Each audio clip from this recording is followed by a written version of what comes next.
mars, c'est une journée internationale des droits des femmes. Et en Guinée, célébrer la femme est bien ancré dans nos mœurs.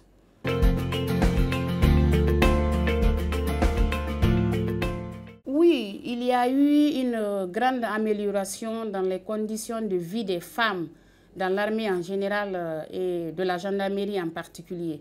Avec la prise en compte de l'aspect genre dans la réforme du secteur de sécurité, il y a eu des avancées considérables. C'est ce qui nous a permis aujourd'hui, nous, personnels féminins de la gendarmerie, de jouer un rôle central au sein de cette institution.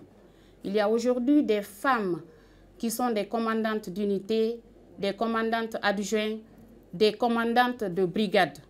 Et l'exemple illustratif en est l'année dernière, il y a une femme qui a été promue au grade de général.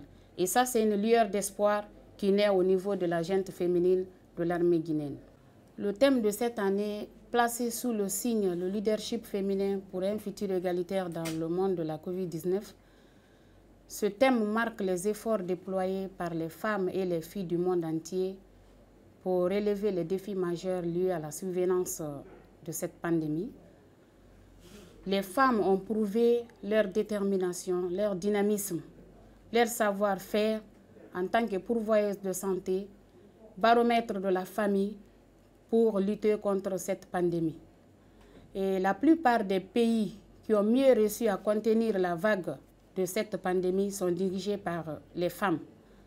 Vous avez les chefs de gouvernement de l'Allemagne, la Nouvelle-Zélande, l'Éthiopie, etc. Et chez nous, en Guinée, le président de la République a responsabilisé les CAF.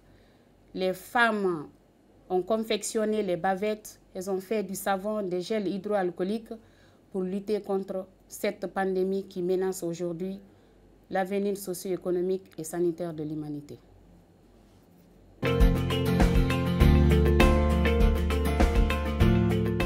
Le message que je lance aux femmes de l'armée en général et celles de la gendarmerie en particulier, comme je l'ai toujours dit, c'est d'être persévérante, c'est de mettre l'accent sur la formation, c'est d'accepter d'aller à l'école pour se faire former. Aujourd'hui, nous parlons de l'égalité et de l'équité, mais il faut que les femmes méritent leur réussite. Et pour mériter sa réussite, il faut accepter de se faire former pour être compétente et compétitive tant sur le plan national qu'international.